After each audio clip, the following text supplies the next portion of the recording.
آله وأصحابه ومن سار على نهجه واستنى بسنته وقتفى أثره إلى يوم الدين أما بعد.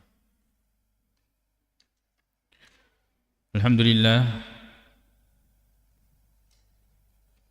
tepaja ki pasilin nerengi tanra syukur ketak lor seserajan nupang Allah subhanahu wa ta'ala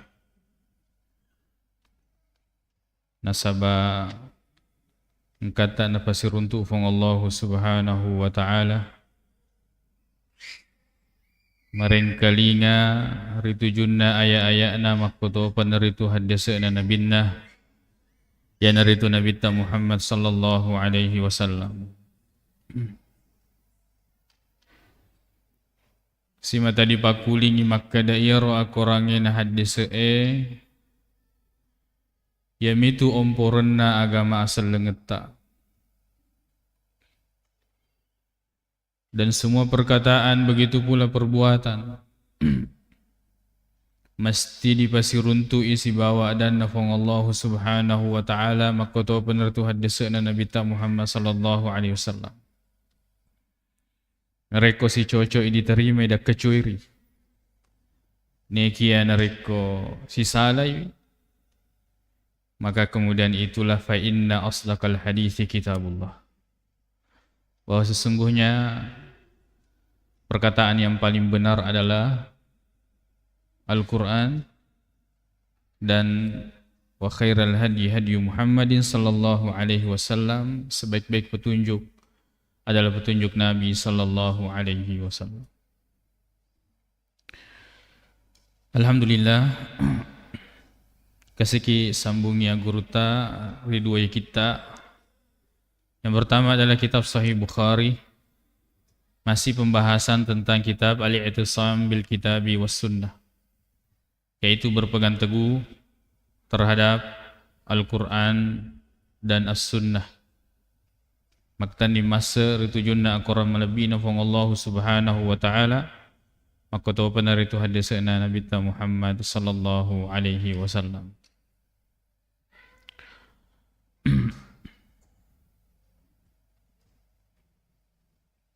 Maka dari Al-Imam Al-Bukhari dengan sanadnya, dan ini saya ringkas. An Ibn Shihab, diriwayatkan dari Ibnu Shihab. Qala, beliau berkata, akhbarani Malikun ibnu Ausin an-Nasri, yaitu telah mengabarkan kepada saya Malik bin Aus an-Nasri, wa kana Muhammad bin Jubair bin Mut'im dzakara li dzikran min dzalika.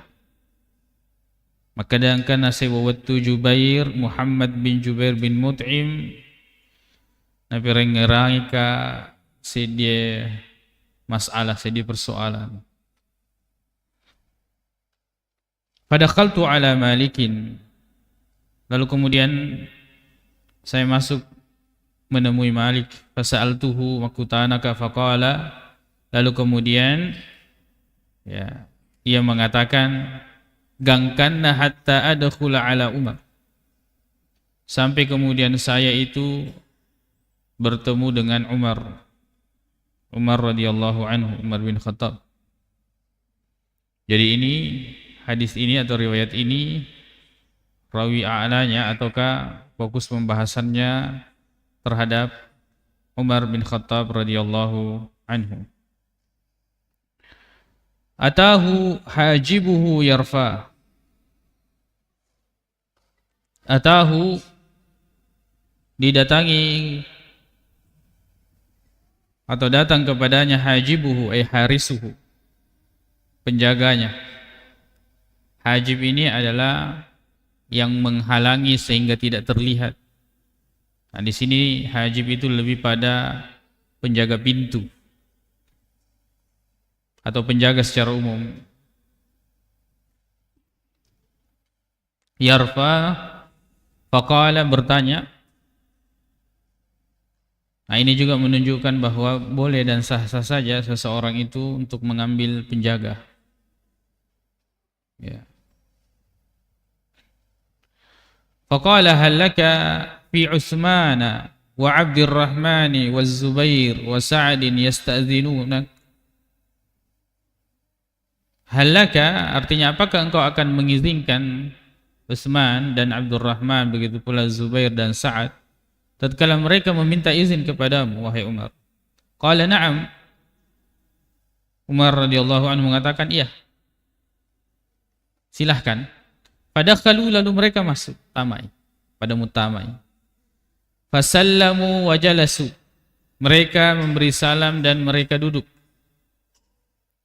Mereka salam dan mereka duduk. Ini diantara adab tatkala kita bertamu atau masuk, yaitu mengucapkan salam. Ya, la tadkhulu buyutan ghayra buyutikum hatta tasta'nisu. Jangan masuk rumah kepada rumah yang bukan rumah kita sampai kemudian kita minta izin untuk masuk. Jika diizinkan silakan masuk. Fa in qila lakum murji'u farji'u. Tapi kalau bilang tidak menerima tamu, maka kita harus kembali. Ini diantara adab bertamu.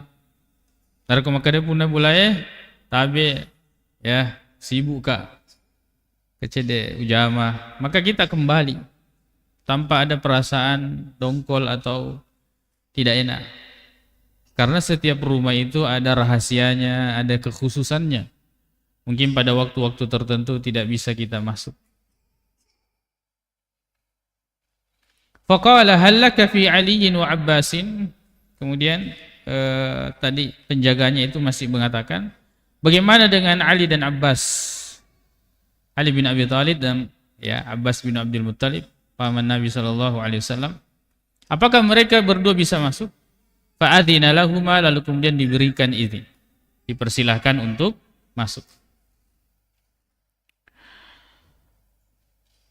Qala al-Abbas, ketika masuk maka Al-Abbas radhiyallahu anhu, paman Nabi SAW, berkata, ya Amiral Mu'minin, wahai Amiral Mu'minin, iqdi baini wa bainadh zalimi istabba. Ya. Kata Abbas radhiyallahu anhu, ya Amiral Mu'minin, wahai Umar radhiyallahu anhu, Amiral Mu'minin, iqdi baini, berikan putusan antara saya dengan antara orang yang zalim. Ya, istabba, yang mencela, saling as-sabbu, saling mencela ini. Faqala ar-rahtu, maka orang-orang berkata, ar-rahtu ini beberapa orang, 3 orang ke atas. Utsmanu wa ashabuhu, di antaranya ada Utsman radhiyallahu anhu dan para sahabatnya. Ya Amiral Mu'minin, wahai Amirul Mu'minin, iqdi bainahuma, putuskan di antara keduanya, wa arih ahadahuma minal akhar, dan senangkanlah salah satunya di antara mereka. Beri putusan yang membuat senang. Faqala, maka Umar bin Khattab radhiyallahu anhu pada saat itu mengatakan, itta'idu, kalian harus berlaku bijak. Anshudukum billah, saya bersumpah ya atas kalian dengan nama Allah Subhanahu wa taala, alladzi biiznihi, yang dengan izinnya taqumus samaa'u wal ardu, ya, menjadi tegak langit dan bumi.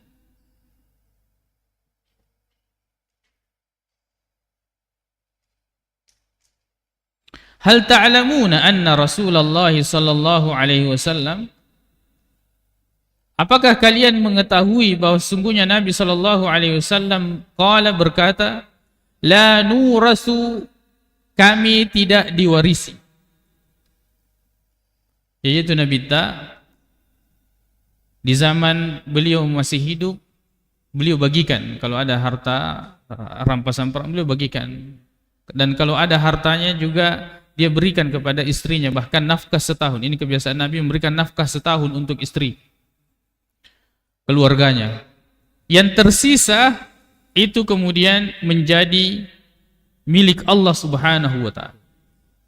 Jadi dibagikan kepada umat Islam, dibagikan kepada keluarganya. Kalau ada yang tersisa, itu milik Allah Subhanahu wa taala. Jadi harta Allah Subhanahu wa taala. Begitu Nabi sallallahu alaihi wasallam mengelola keuangannya. Maka kata Nabi, la nuras, kalau ada yang tersisa itu tidak untuk diwariskan. Kalau ada yang tersisa dari harta Nabi SAW itu bukan untuk diwarisi. Sebab sudah diketahui bagaimana Nabi mengelola harta. Dibagikan kepada umat Islam, lalu kemudian untuk keluarganya dibagikan nafkah setahun, setelah itu dikelola dan menjadi harta Allah Subhanahu wa taala, milik Allah Subhanahu wa taala. Maka tidak boleh diwarisi. Ma tarakna sadaqatun. Apa yang kami tinggalkan itu adalah sedekah. Itu adalah sedekah. Ini kalau orang Syiah beda cara bacanya. Dia cara membacanya menjadikan satu kalimat. Mengatakan la nurasu ma tarakna sadaqatan. Tidak diwarisi yang kami tinggalkan sebagai sedekah. Tapi kalau sebagai kepemilikan itu diwarisi. Itu beda cara dari tata bahasa ini. Cara membacanya beda, maka beda maknanya. Karena mereka kelompok yang gulu terhadap ahlul bait, keluarga Nabi sallallahu alaihi wasallam. Kita mencintai keluarga Nabi sallallahu alaihi wasallam, akan tetapi kita juga mencintai para sahabat yang lain. Beda dengan orang-orang Syiah. Mereka mengkafirkan sahabat-sahabat Nabi sallallahu alaihi wasallam, ya, dan mereka gulu terhadap ahlul bait.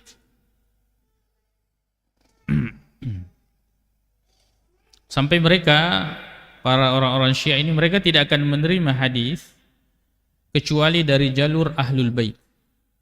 Dan itu definisi hadis sahih menurut mereka. Hadis sahih menurut mereka tidak seperti hadis sahih menurut ahlus sunnah.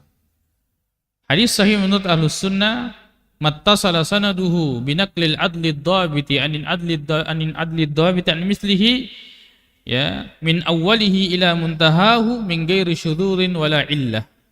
Bahwa hadis yang sahih itu adalah yang bersambungan sanadnya dengan perawi yang terpercaya dan kuat hafalannya. Dari awal sanad sampai terakhir itu diriwayatkan dengan jalur yang semisal. Dari orang yang terpercaya kepada orang yang terpercaya, dari orang yang kuat hafalannya kepada orang yang terpercaya, kepada orang yang kuat hafalannya, tanpa ada syudzuz, syadz dalam hadis tersebut, dan tanpa ada illat, cacat yang menyebabkan hadis tersebut lemah. Itu definisi hadis sahih menurut ahlu as-sunnah. Tapi orang Syiah tidak. Kalau mereka mengatakan bahwa hadis sahih itu adalah apa yang diriwayatkan oleh ahlul bait. Begitu saja. Jadi kalau sudah mengatakan diriwayatkan dari Ali, sudah pasti sahih menurut mereka. Diriwayatkan dari Abdullah bin Abbas, sudah pasti sahih menurut mereka. Ya, walaupun sanadnya itu berantakan, ada yang jatuh, ada yang munqati', ada yang mereka tidak peduli. Maka mereka itu adalah kelompok yang miskin dalam metodologi ilmu hadis. Mereka lemah dalam ilmu periwayatan. Dan mereka sudah mewanti-wanti sejak awal itu. Sebab jika seandainya ilmu periwayatan ini kemudian diterapkan kepada kitab-kitab rujukan mereka, maka 99%, ya, atau 90% ya, paling sedikit, maka kitabnya itu akan tertolak. Kalau bukan palsu, pasti dhaif jiddan.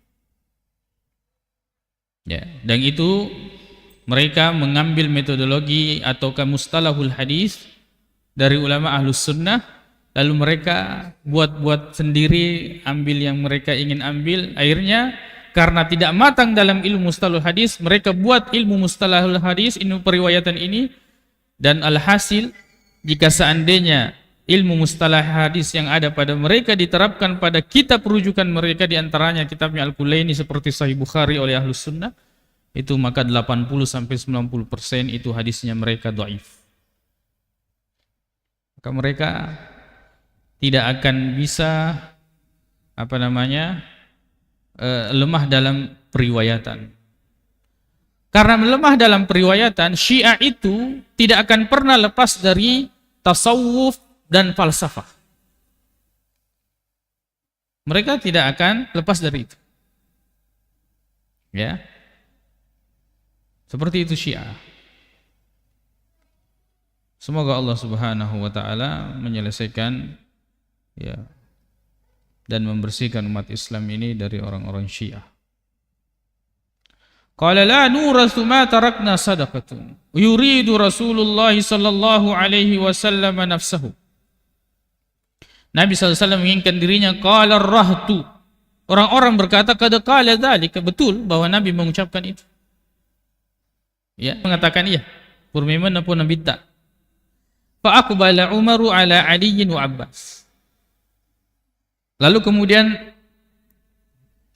Umar radhiyallahu anhu itu kemudian mengoloi.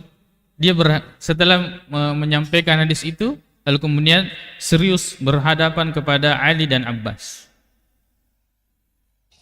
radhiyallahu anhuma. Faqala, maka Umar mengatakan, ansyudukuma billah, saya bersumpah atas kalian dengan nama Allah Subhanahu wa taala, hal ta'lamani, apakah kalian mengetahui, kalian berdua mengetahui, anna Rasulullah sallallahu alaihi wasallam qala dzalika, bahwasanya Nabi sallallahu alaihi wasallam mengucapkan itu? Qala na'am, keduanya mengatakan iya. Memang yang kelingan Nabi tak peletu iya mereka dah.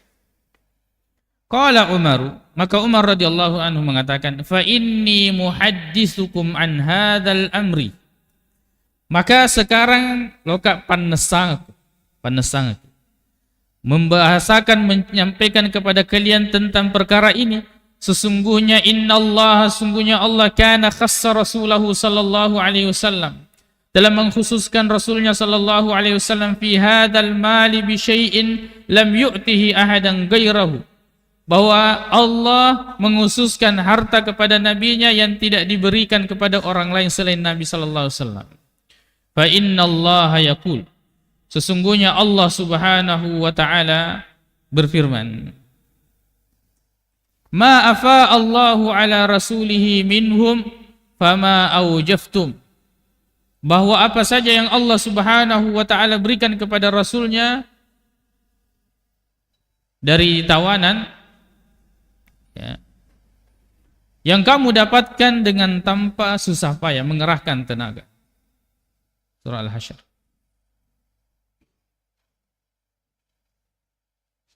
Fakanat hadhihi khalisatan, maka ini murni untuk Nabi sallallahu alaihi wasallam.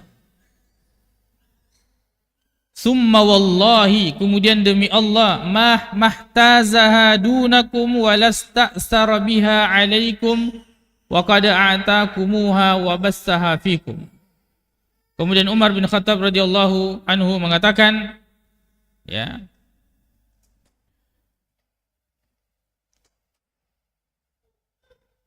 kemudian demi Allah,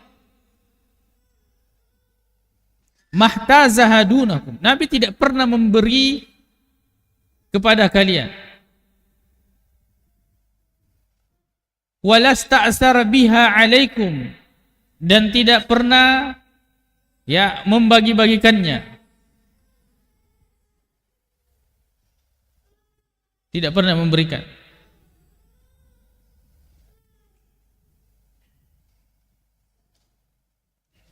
Bicul ada ukina.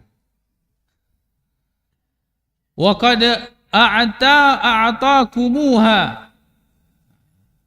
sungguh Nabi telah memberikannya kepada kalian. Wa bastaha fikum, dan telah membagi-bagikannya. Artinya yang berhak kalian dapatkan Nabi telah berikan. Hatta baqiya minha, sampai kalau ada sisa darinya, hadzal mal, ya, Wa kana an-nabiy sallallahu alaihi wasallam, dan Nabi sallallahu alaihi wasallam yunfiqu ala ahlihi nafaqata sanatihim, memberikan nafkah kepada keluarganya nafkah setahun, min hadzal mali, dari harta ini. Dan memang Allah telah memberikan itu khusus untuk Nabi sallallahu alaihi wasallam. Tsumma ya'khudhu ma baqiya, lalu kemudian lebih atau sisa dari apa yang telah diberikan kepada istrinya atau keluarganya, Nabi ambil. Fayaj'aluhu maj'ala malillah, dan Nabi menjadi harta Allah Subhanahu wa taala. Fa amilan nabiyyu sallallahu alaihi wasallam bidzalik. Nabi sallallahu alaihi wasallam seperti itu memperlakukan harta itu hayatahu, di masa hidupnya. Anshudukum billah, saya bersumpah atas kalian dengan nama Allah Subhanahu wa taala, hal ta'lamuna dzalik, apakah kalian tahu ini? Qala thumma qala li Aliyin wa Abbasin anshudukum Allah hal ta'lamani dzalik. Kemudian Nabi bertanya kepada Ali dan Abbas, apakah kalian tahu ini? Qala na'am, keduanya mengatakan iya. Kemudian Umar mengatakan radhiyallahu anhu, thumma tawaffallahu nabiyyahu sallallahu alaihi wasallam, kemudian Allah mewafatkan nabinya sallallahu alaihi wasallam. Faqala Abu Bakrin ana waliyu Rasulillah sallallahu alaihi wasallam, dan Abu Bakar mengatakan sayalah kemudian penerus Nabi sallallahu alaihi wasallam yang memiliki kewenangan. Faqabadaha Abu Bakrin, lalu Nabi Abu Bakar mengambil alih harta tersebut. Fa'amila fiha bima amila fiha Rasulullah sallallahu alaihi wasallam, dan Abu Bakar memperlakukan harta itu sebagaimana Nabi sallallahu alaihi wasallam memperlakukannya.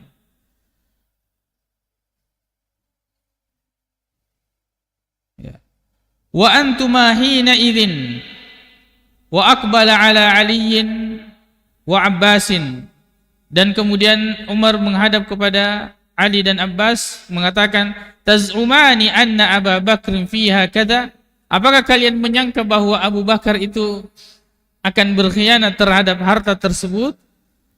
Wallahu ya'lamu, dan sedangkan Allah mengetahui annahu fiha sadikun, bahwasanya Abu Bakar dalam harta tersebut jujur, barrun, baik, rasyidun, dan lurus mengurus harta tersebut. Tabi'un lil haq, mengikut kepada kebenaran. Summa tawaffallahu, kemudian Allah mewafatkan Abu Bakrin. Fakultu, maka Umar mengatakan, ana waliyu Rasulillah sallallahu alaihi wasallam wa Abi Bakrin, sayalah yang kemudian menjadi pemegang kewenangan dari Rasulullah SAW dan dari Abu Bakar. Fakabattuha, dan saya telah mengambil harta tersebut sanataini, dan menggenggamnya, menguasainya selama 2 tahun. A'malu fiha, saya perlakukan harta itu bima amila bihi Rasulullah sallallahu alaihi wasallam wa Abu Bakrin, sebagaimana Rasulullah dan Abu Bakar memperlakukannya. Tsumma ji'tumani, lalu kemudian kalian berdua datang kepadaku. Wa kalimatukuma ala kalimatin wahidatin wa amrukuma jami'un, dan sepertinya kalian ini sepakat sekongkol, satu fikrah, satu pikiran. Ji'tani, kalian engkau mendatangiku, tas'aluni nasibaka min ibni akhika. Jadi ini menghadap kepada Abbas, wahai Abbas, ji'tani, kamu mendatangi saya, tas'aluni, engkau meminta kepadaku, nasibaka, bagianmu, min ibni akhika, sebagai kemanakan dari Nabi sallallahu alaihi wasallam. Wa atani hadza, dan ini Ali radhiyallahu anhu, yas'aluni nasib imra'atihi min abiha, meminta bagiannya karena dia adalah suami dari istri, dan itu adalah putri Nabi sallallahu alaihi wasallam. Fakultu, sekarang dengarkan baik-baik kata Umar radhiyallahu anhu, in syi'tuma dafa'tuha ilaikum, kalau kalian mau saya akan berikan kepada kalian. Ala anna alaikuma ahdallahi wa mitsaqahu, tapi ingat, beban saya sudah hilang, dan kemudian kalian akan berhadapan dan memegang janji dengan Allah Subhanahu wa taala. La ta'malani fiha bima amila bihi Rasulullah sallallahu alaihi wasallam, bahwa kalian akan memperlakukannya sebagaimana Rasulullah memperlakukan harta tersebut, begitu pula Abu Bakar memperlakukannya. Wa bima amiltu fiha, dan begitu pula sebagaimana saya memperlakukannya mundu walituha, sejak saya mengambil wewenang itu untuk mengurus harta tersebut. Wa illa, jika tidak, jika kalian tidak bisa mengurus harta tersebut, fala tukallimani fiha, jangan kalian lagi bicara saya tentang harta tersebut. Fakultuma idfa'aha ilaina, fakultuma, maka saya berkata, serahkan harta itu kepada kami, bidzalika fadafa'tuha. Idfa'aha ilaina, jika kalian berkata serahkan harta itu kepada kami, bidzalik fadafa'tuha ilaikuma bidzalik, dengan kesepakatan seperti itu saya akan serahkan kepada kalian. Anshudukum billah, saya bersumpah dengan nama Allah Subhanahu wa taala, hal dafa'tuha ilaihima, apakah saya telah, ini berkata kepada, apakah persaksikan, apakah saya telah menyerahkan harta ini kepada mereka berdua? Bidzalika, dengan cara seperti itu. Qala ar-rahtu, orang-orang mengatakan na'am, iya. Fa aqbala ala Ali wa Abbas, lalu kemudian Umar menghadap kepada Ali dan Abbas radhiyallahu anhuma.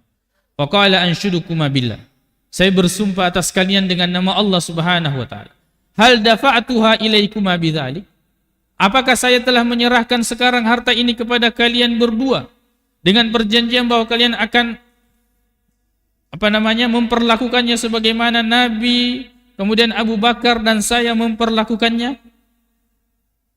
Qala na'am, keduanya berkata iya. Qala, kemudian Umar mengatakan, afatal tamisani minni qada'an ghaira dzalik, apakah kemudian setelah ini kalian mencari keputusan selain daripada keputusan itu yang saya putuskan? Fawalladzi biiznihi taqumus sama'u wal ard, demi Allah, yang dimaksudnya demi Allah yang dengan izinnya tegaklah bumi dan tegaklah langit dan bumi ini. La aqdi fiha qada'an ghaira dzalik, saya tidak akan pernah membuat keputusan selain daripada keputusan seperti itu. Hatta taqumas sa'atu, sampai hari kiamat. Fa in ajaztuma anha, jika kalian tidak bisa mengurusi harta tersebut sebagaimana Nabi, Abu Bakar dan saya mengurusinya, fadfa'aha ilayya, maka kalian serahkanlah harta itu kepada saya. Fa ana akfikumaha, saya bisa mengganti kalian untuk mengurus harta tersebut. Hadis panjang, riwayatnya sangat panjang. Bagaimana dialog dan perkumpulan para sahabat Umar bin Khattab radhiyallahu anhu, kemudian Utsman dan Ali, begitu pula Abbas dan sahabat-sahabat yang lain radhiyallahu anhum. Mereka diingatkan kembali tentang bagaimana harta yang ditinggalkan oleh Nabi sallallahu alaihi wasallam. Bahwa memang harta ini kita tidak bisa menuduh bahwa Ali radhiyallahu anhu, begitu pula Abbas radhiyallahu anhuma, ya, kemudian tergila-gila terhadap harta. Kita menganggap bahwa semua sahabat Nabi SAW adalah sahabat yang terpercaya. Akan tetapi di sini diingatkan kembali bagaimana Nabi SAW mengelola harta tersebut. Dan memang sangat wajar jika seandainya kemudian orang-orang datang dan itu adalah keluarganya. Yang satu datang karena kemanakannya, yang satu datang karena mertuanya, atau bapak dari istrinya, yaitu Ali radhiyallahu anhu, datang kepada Umar yang pada saat itu memegang harta tersebut. Tapi perhatikan bagaimana sikap Umar radhiyallahu anhu, bahwa amanah tetap amanah. Dia akan sampaikan dan menyerahkan itu, bahwa harta yang ada pada dirinya bukan untuk dia miliki, tapi untuk kemudian meneruskan dan dikelola sebagaimana mestinya. Jika seandainya ada yang bisa mengelola harta tersebut sebagaimana Nabi mengelola, sebagaimana Abu Bakar mengelola radhiyallahu anhu, dan sebagaimana beliau mengelola selama 2 tahun, silahkan kalau mau ambil. Tapi jika seandainya kalian tidak mampu, maka saya tidak mungkin bisa memberikan kepada orang yang tidak mampu menjalankan amanah tersebut. sebagai Amirul Mukminin pada saat itu. Maka seperti inilah seorang pemimpin. Jangan kemudian urusan yang menjadi urusan agama ini diserahkan kepada orang-orang yang tidak pada ahlinya, atau bahkan urusan negeri ini diserahkan kepada orang-orang yang bukan ahlinya. Bahwa urusan umat, urusan agama bukan urusan keluarga. Bahwa ini keluarga saya kasih jabatan, ambil, terserah kamu buat apa, nanti kita urus bagaimananya. Bukan tentang masalah itu. Umar bin Khattab radhiyallahu anhu sangat jelas bagaimana memposisikan menantu Nabi sallallahu alaihi wasallam, bahkan paman Nabi sallallahu alaihi wasallam. Dan dari sini juga kita mengambil faedah bahwa jangan kemudian kita, karena ini judul atau babnya, tidak boleh terjerumus atau tenggelam dalam dialog atau perdebatan. Maka kita lihat bagaimana sikap sahabat di dalam berdialog, di mana Umar radhiyallahu anhu dengan sangat terarah dan konsisten cara menyampaikan, menghadap kepada sahabat yang lain, menghadap kepada Ali, menghadap kepada Abbas, dengan mengungkapkan bahasa yang sebenarnya sudah didengarkan oleh semua, akan tetapi diperjelas lagi, memberikan kesempatan kepada orang untuk menyampaikan dan berbicara. Sehingga kemudian dari situ kita belajar bagaimana seorang pemimpin ini harus memiliki jiwa yang lapang. Jiwa yang lapang. Dan kita bisa lihat bagaimana seorang pemimpin itu, ya, termasuk di antara sunnatullah terhadap pemimpin itu, akan ada orang-orang yang senang dan akan ada orang-orang yang membenci. Ya. Akan tetapi seorang pemimpin harus berlapang dada terhadap apa saja yang kemudian orang-orang akan sampaikan kepada dia, dan bagaimana dia menyikapinya. Dia harus mendengar, lalu kemudian dia menjawabnya dan memberikan solusi. Ya. Bahwa pemimpin itu tidak melulu kemudian selalu mendapatkan sanjungan dan kehormatan dari orang-orang yang dipimpinnya.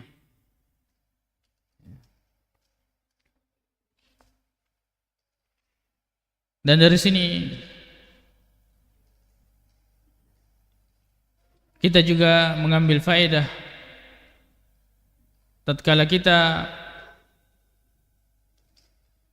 tidak mungkin mendapatkan ridha semua manusia, maka kita harus fokus terhadap ridhanya Allah Subhanahu wa ta'ala. Kata Nabi sallallahu alaihi wasallam, "Man iltamasa ridhan nas."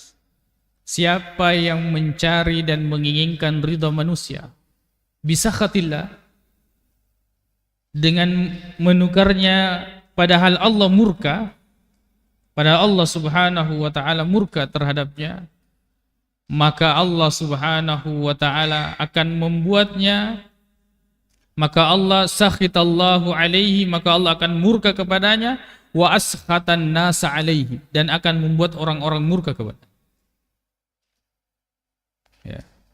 Dan barang siapa maniltamasa ridallah, ini hadis riwayat Aisyah, barang siapa yang mencari ridhonya Allah Subhanahu wa ta'ala, bisakhatin nas, akan tetapi orang-orang tidak suka, maka Allah Subhanahu wa ta'ala akan mencukupkan dan menghindarkan ketergantungan dia terhadap manusia, dan Allah Subhanahu wa ta'ala akan menjaganya.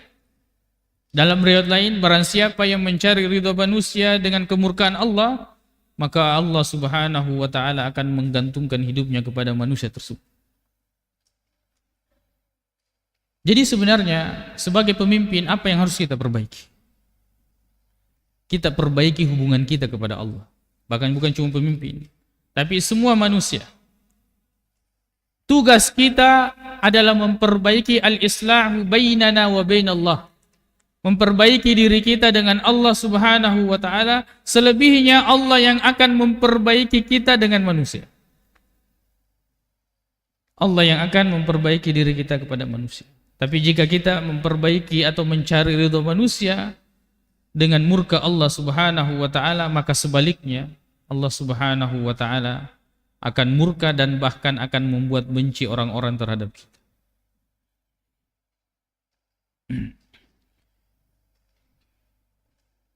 Mendengarkan kisah yang seperti ini di kalangan sahabat, tetap kita akidah Ahlus Sunnah wal Jamaah, yaitu menganggap bahwa semua sahabat Nabi SAW itu adil, terpercaya.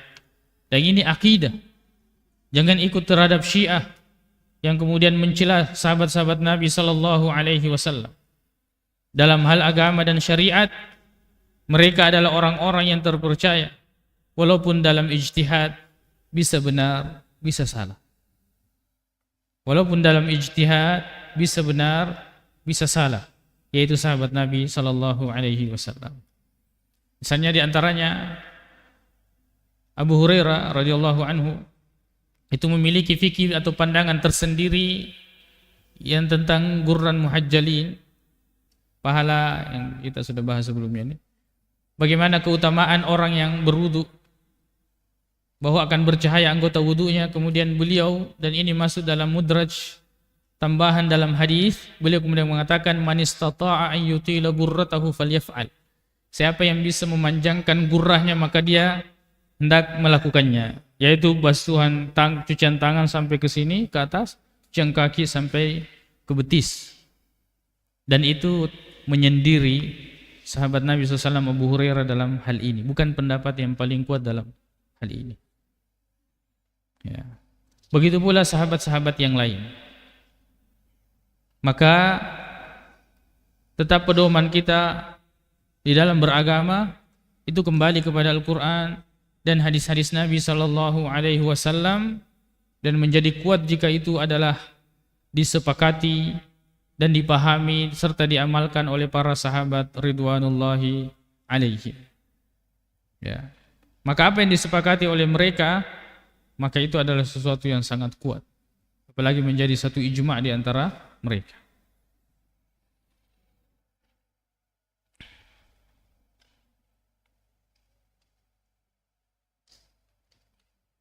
Kemudian dalam kisah ini kita juga mengambil pelajaran bagaimana seseorang itu menyampaikan kebenaran sebagaimana mestinya. Menyampaikan al-haq, dan konsekuensi dari menyampaikan kebenaran kita sudah tahu.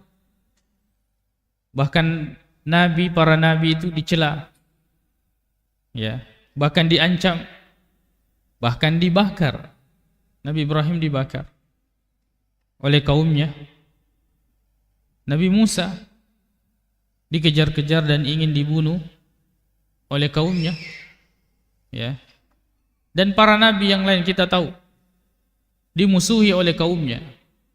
Maka seorang dai jangan kemudian dia membayangkan bahwa dakwah ini untuk kemudian dia akan merasakan ketenangan hidup dalam artian kesenangan yang sebagaimana artis itu dipuji-puji dan mendapatkan fasilitas hidupnya. Nabi SAW utusan Allah Subhanahu wa taala mendengarkan dan mendapatkan caci makian, gelaran-gelaran oleh kaumnya, disebut orang gila, disebut penyihir, ya, disebut orang yang berdusta, disebut orang yang berdongeng, bahwa dia itu menyampaikan cerita-cerita dulu, ya, dan hal-hal yang lain. Maka kita sebagai dai ini harus memahami dan harus bisa bersabar terhadap hal-hal yang, ya, tersebut. Sebagaimana Nabi Musa kala didebat oleh Fir'aun tetap fokus menyampaikan kebenaran. Begitu pula kita. Tatkala kita diserang dalam urusan pribadi, itu urusan dia, kita tetap menyampaikan kebenaran. Maka tidak perlu banyak kita mengomentari hal-hal jika kemudian orang-orang itu membahas tentang hal-hal yang tidak ada sangkut pautnya dengan kebenaran yang kita sampaikan. Kita sampaikan kebenaran misalnya nak kedaki yang kedai gitu ya. Wis semua nasiro agak biasa nih ya. Anak-anak baru ya. Diolo kak man ripeje yang gelaran-gelaran yang lain.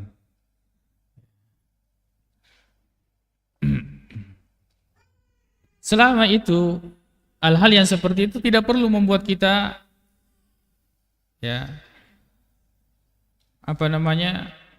tidak perlu membuat kita terpancing. Biarkan orang-orang. Makanya membaca kisah-kisah para sahabat, para nabi, begitu pula para sahabat, ulama-ulama terdahulu itu akan memberikan bekal kita sebagai ya dai. Dan apa gunanya kita membela atau mentazkiyah, mensucikan diri kita. Sedangkan Allah Subhanahu wa taala lebih mengetahui siapa yang orang-orang yang suci. Maka jangan sampai kemudian kita dalam berdakwah ini melunturkan niat. Awalnya kita menyampaikan kebenaran dan kita membela kebenaran, tatkala orang menyerbu urusan pribadi kita membela diri. Jadilah urusan agama bukan lagi urusan agama tapi menjadi urusan pribadi. Dan kita lihat bagaimana Nabi Shallallahu Alaihi Wasallam tidak sibuk kemudian membebaskan dirinya dari tuduhan-tuduhan bahwa saya bukan orang gila, saya bukan penyihir, saya bukan ini, saya bukan itu. Tapi Allah Subhanahu wa taala yang membersihkannya. Nah, ini tentu bekal bagi kita para dai. Dan kalaupun misalnya di antara dai ada yang terpancing, ada di antara teman-teman atau saudara-saudara kita dalam menyampaikan kebenaran terpancing dalam hal ini, ya kita ingatkan. Ya, sebagaimana kita ingin diingatkan ketika kita tergelincir, maka kita saling mengingatkan dalam kebaikan.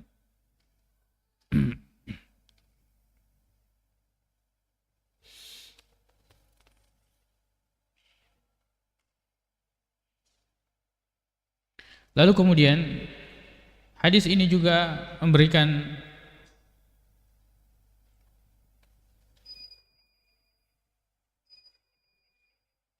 penjelasan kepada kita bahwa harta yang kemudian masuk di antara harta-harta Allah Subhanahu wa taala, di antaranya adalah zakat, di antaranya adalah sedekah, infak dan sebagainya, itu harus dikelola sebagaimana agama ini menghendakinya. Ya, jangan kita anggap bahwa harta ini adalah bebas kita gunakan bukan pada tempatnya. Sebab itu semua akan dipertanggungjawabkan nanti di hadapan Allah Subhanahu wa taala. Yang kita gunakan bukan pada tempatnya. Jangan kita berikan bukan pada haknya. Jangan kita mengatakan arebani. Tidak bisa. Semuanya harus terbagi dengan apa yang Allah inginkan dan Rasulullah sallallahu alaihi wasallam inginkan di dalam syariatnya, dan itu telah ditunjukkan dengan jelas. Maka jangan menyalahgunakan apa yang Allah Subhanahu wa taala titipkan kepada kita dari hartanya untuk kita kelola. Kita sampaikan sebagaimana Allah Subhanahu wa taala inginkan, begitu pula Rasulullah sallallahu alaihi wasallam. Maka inilah pentingnya sikap atau sifat amanah dimiliki bagi orang-orang yang urusan umat Islam itu ada padanya, di antara masalah pengumpulan zakat atau pengumpulan sedekah dan hal-hal yang lain. Mudah-mudahan Allah Subhanahu wa taala menjaga kita dan umat Islam dari hal-hal yang kemudian bisa merusak amanah, dan mudah-mudahan Allah Subhanahu wa taala menjadikan kita orang-orang yang istiqamah di atas kebenaran. Wallahu taala a'la wa alam. Kita sambung setelah azan.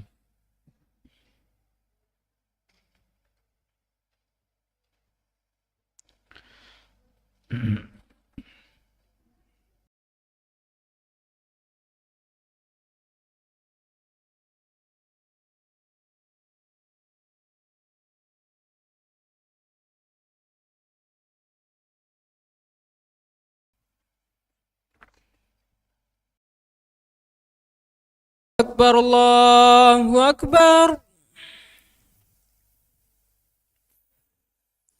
الله أكبر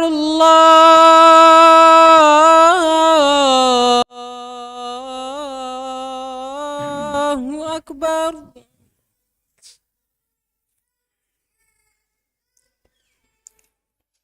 أشهد أن لا إله إلا الله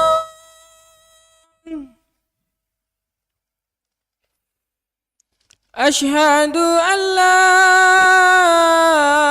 إله إلا الله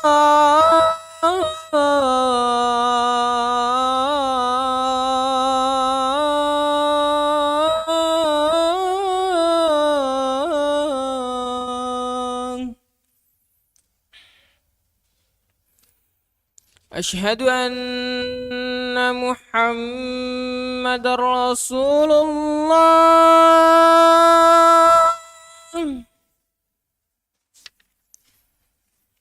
أشهد أن محمد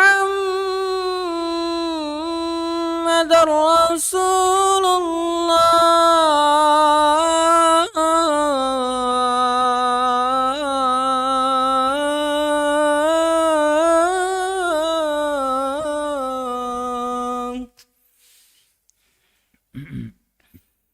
حي على الصلاة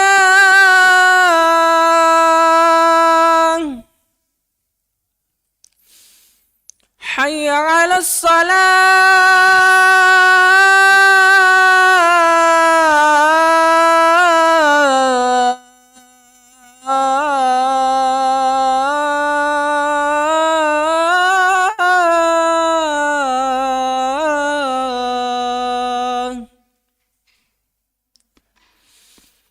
حي على الفلاح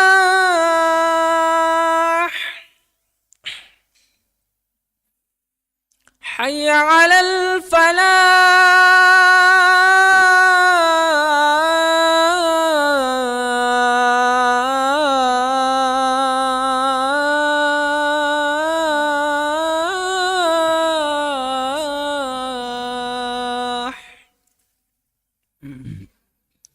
الله أكبر الله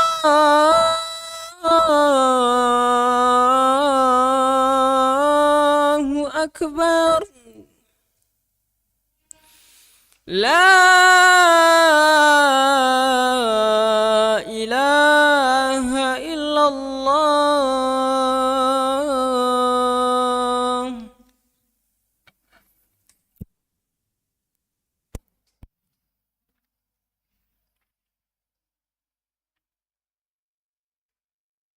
Alhamdulillahi rabbil alamin wal aqibatu lil muttaqin wa la udwana illa 'alal zalimin.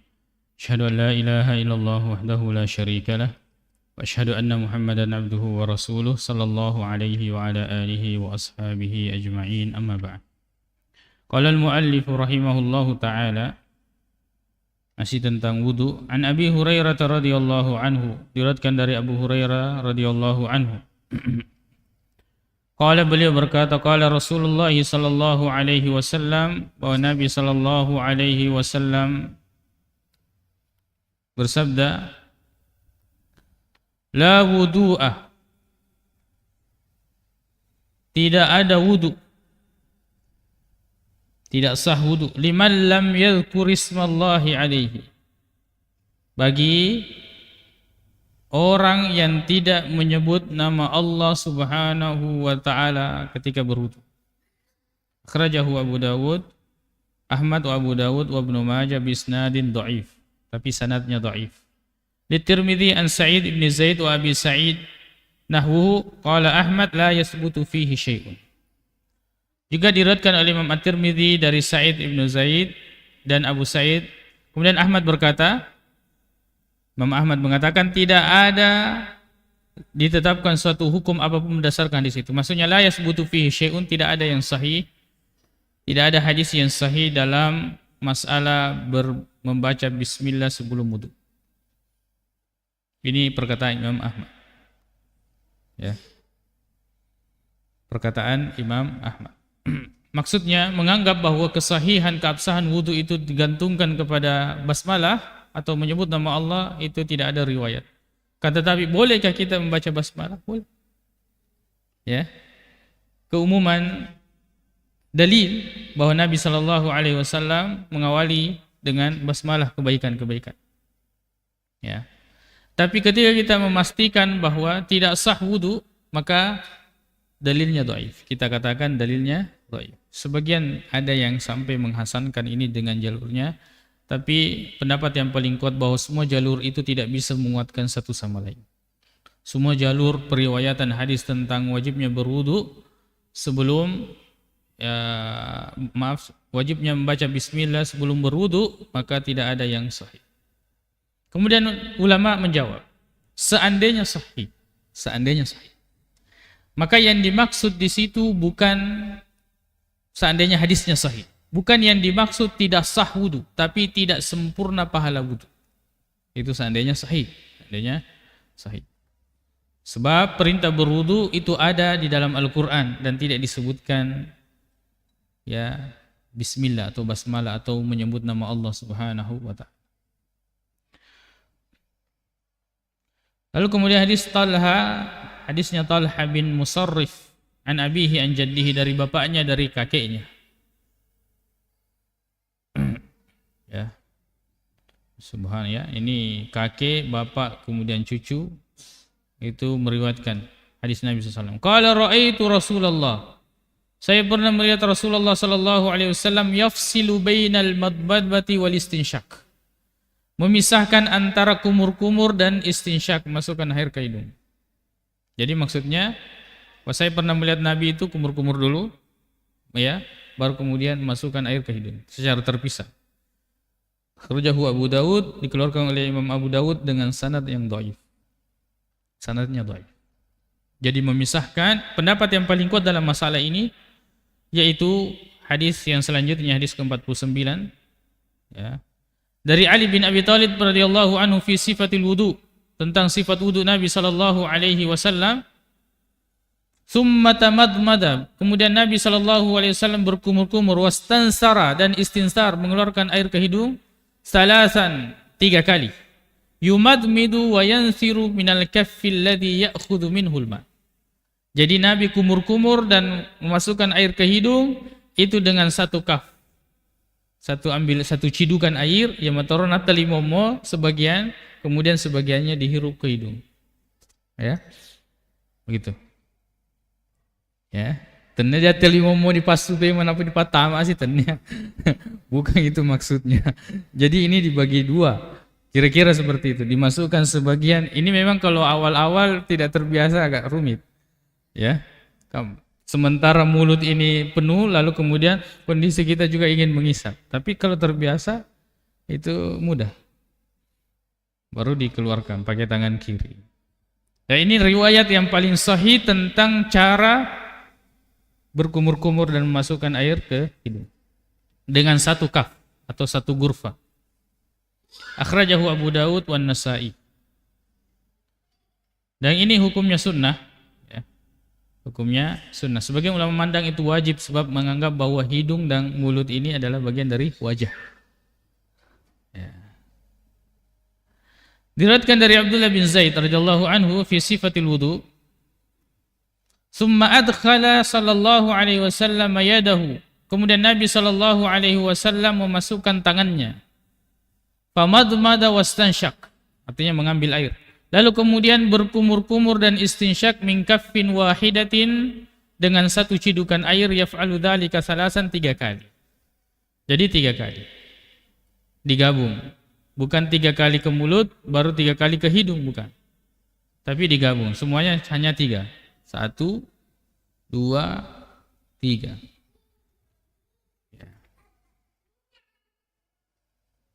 Jadi mulut dulu, kalau hidung dulu kayaknya tidak langsung keluar kalau mau hidung dulu. Lalu kemudian hadisnya datang dari Anas bin Malik radhiyallahu anhu, qala, beliau mengatakan, ra'an Nabi sallallahu alaihi wasallam rajulan, Nabi pernah melihat seseorang, wa fi qadamaihi, di kakinya mislu zufri, lam yusibhul ma, Jadi di kakinya itu ada sebesar kuku yang belum terkena air. Faqala, maka Nabi mengatakan, irji' fa ahsin wudu'aka. Kembali perbaiki wudu'mu. Kembalilah perbaiki wudu'mu. Sebagian ulama mendhaifkan ya hadis ini. Sebagian ulama mendhaifkan hadis ini.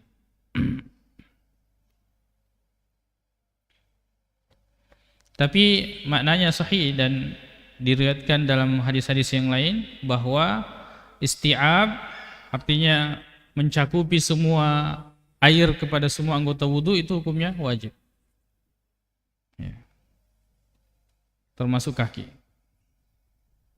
Lalu kemudian anhu diriwayatkan dari Anas bin Malik radhiyallahu anhu, beliau mengatakan kana Rasulullah sallallahu alaihi wasallam, bahwa Nabi sallallahu alaihi wasallam yatawaddau bil muddi. Nabi sallallahu alaihi wasallam itu berwudu dengan satu mud. Satu mud itu sekitar 600 gram. Ya. 625 gram. Kemudian wa yaktasilu bis-sa' dan mandi dengan satu sa'. Satu sa' ini sekitar khamsati amdad, 5 mud. 5 mud itu sekitar ya 2 kilo, isnani kilo wa 500 gram. Ya, jadi sekitar 2,5 kilo. Ya. Karena ini timbangan berat ya. Karena ini timbangan berat. Dan ini liter.